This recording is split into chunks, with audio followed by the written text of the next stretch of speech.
I'm Yuri. I'm Jacob. And we're following for a drive.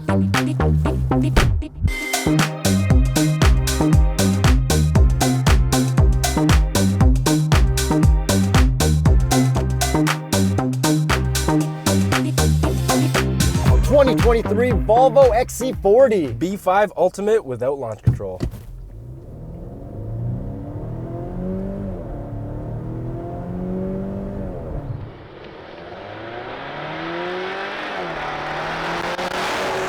It could be worse. It's okay. Horsepower and torque. 247 horsepower, 258 pound-feet of torque from a turbo 2-liter 4-cylinder. I'ma floor it.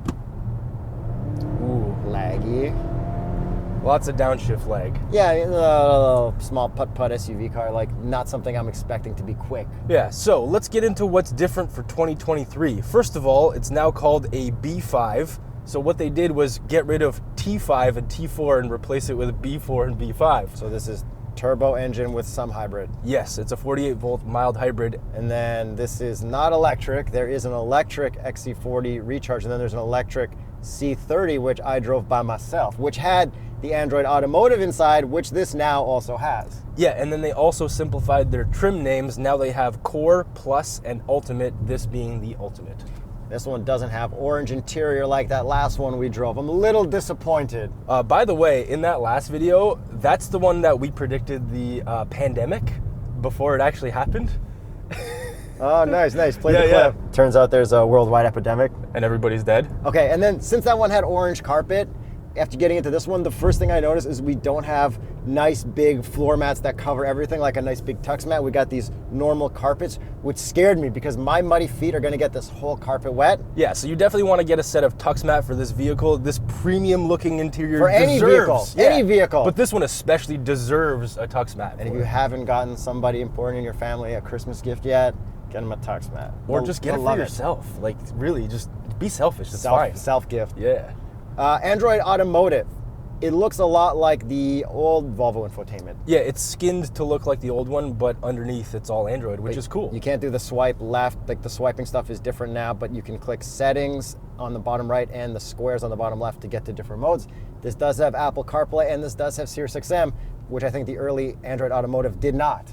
So this being Google-based, it has Google Maps and Google Assistant built in, which is really cool. That means you can also get directions in your gauge cluster with a map. Yeah, you can get satellite view in your infotainment, but you can't get satellite view in your gauge cluster, which I guess makes sense. I'm all right with it. And then in the electric version, it had a shortcut to get all of the charging stations, where this one instead has a shortcut to get to gas stations. Which makes sense. And you can actually pinch to zoom and twist it. Yeah, that's an Android thing, Yuri. Which you cannot do in Apple CarPlay on Google Maps, but apparently you can do on Android Auto with Google Maps. Shout out Android Auto. I haven't had an Android in, 4 years now? Who remembers the first Apple CarPlay versus Android Auto video? That was a viral. classic. That was viral. I got banned from our Android because I posted my own video. Yeah, I remember that. That was fun. Then I tried to post it and got banned. So anyways, I love the integration, but I think that's on a 4-year LTE or data thing through the car. And it's a 4-year subscription to the car, and we don't know the pricing after. Yeah. Oh. Funny. I'm sure it'll be a lot one day. Yep. Everyone will find out in 4 years from now. Come back to this video and every car that we reviewed this year that has subscriptions and find out what the prices are for those features. Other cool things about the inside. We got radar cruise lane keep. Works really well. I like it. Then we got heated seats, heated steering wheel, and the heated steering wheel gets so hot you actually have to dial it back, which I think is perfect. But being an Ultimate, where's my cooled seats? Ultimate. I don't know. Let me check the climate button. No, there's no cooled, bro. Not so ultimate now, is it? Yeah. Although this is like an entry-level car. It's an XC40. There's an XC60. There's an XC90. There's even a new fully electric EX90. Yeah, everyone went to Sweden for that. Yeah. Shout out Sweden. Maybe we'll drive it one day, which would be pretty cool. Other interior things I like.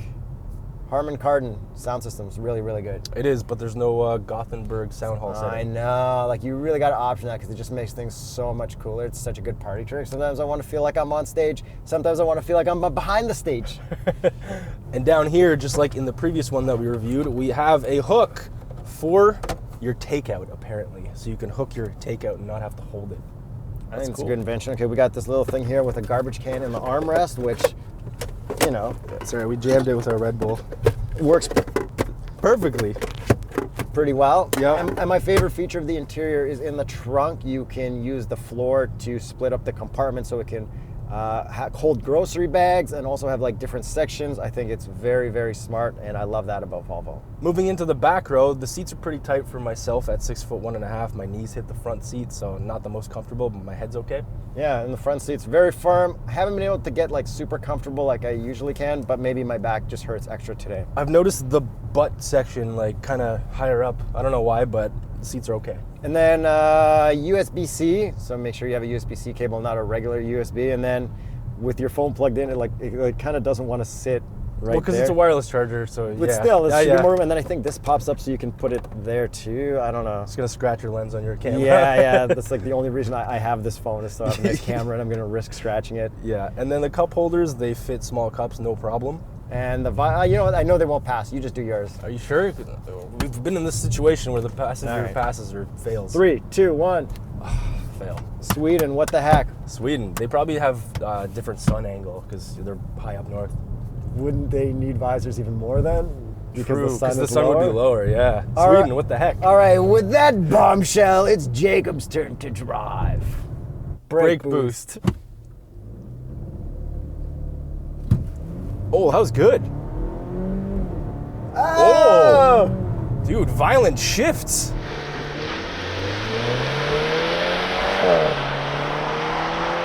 Would recommend brake boosting. Surprisingly, because I don't think traditionally Volvos did well with brake boost because they have all that weird electricity stuff, but maybe because of the mild hybrid. So the mild hybrid is new. The horsepowers are slightly different. This one has the upper horsepower before you get into the electric stuff. You can get this same engine essentially with less horsepower in the B4 trim. And this is all-wheel drive. Yes, it is. Apparently, all the trims in Canada are all-wheel drive, which makes sense, but you can get a front-wheel drive one in the States. And if you're shopping for one of these, tsp.truecar.com, discounted price offers. tsp.truecar.com. Let's send it into cliche corner. We don't actually have any drive modes. The thing that I noticed the most is the steering response. I actually really like it. It kind of does what you want it to do relatively quickly. There's a lot of body roll, as you'd expect, but it's very comfortable.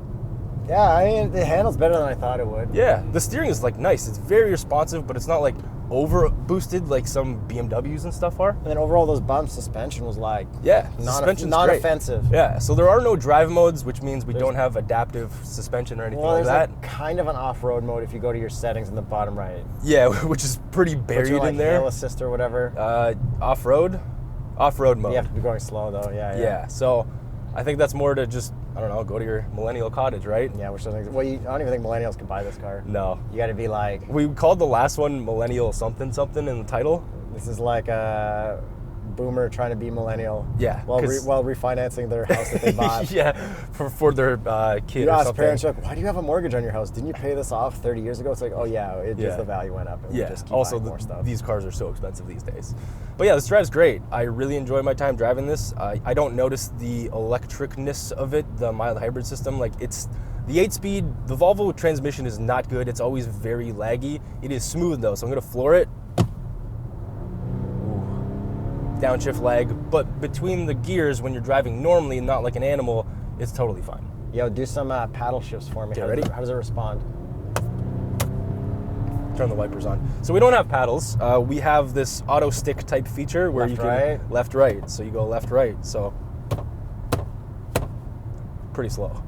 Very slow, actually. Yeah, don't bother. People who buy this car aren't gonna care about that. Yeah, don't use that kind of And stuff. if you want to go fast and zippy in a car that looks like this, get the electric one. And Yeah, the Recharge has like 400 horsepower. yo, I mean, I really like the C30. And then honestly, I can pretty much guarantee that the electric version of this are the exact same as the Polestar 2. Yeah. I can pretty much guarantee they're the exact same car. So Probably. there's that too. Yeah, but this powertrain is good. It's got plenty of power. Like I have no issue with that.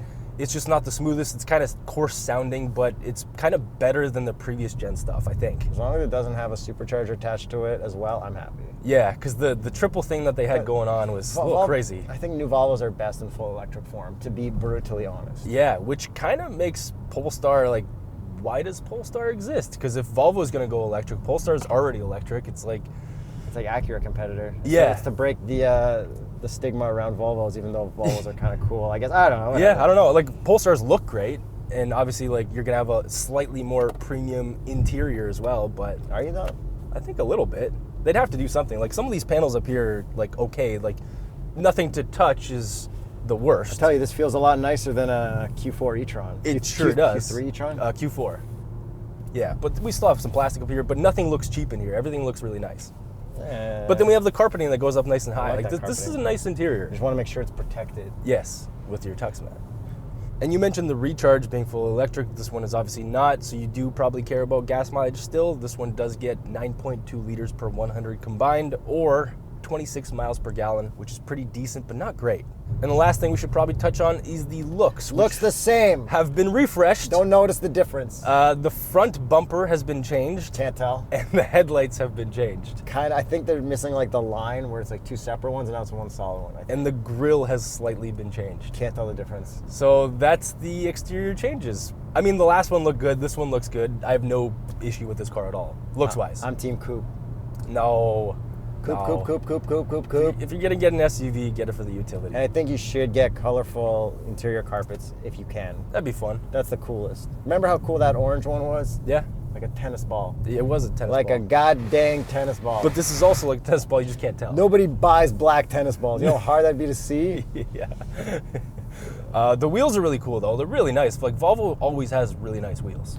Yeah, I like them. Not like wildly cool though. No, but they're like this kind of middle ground between being electric-y and just like a normal 5-spoke.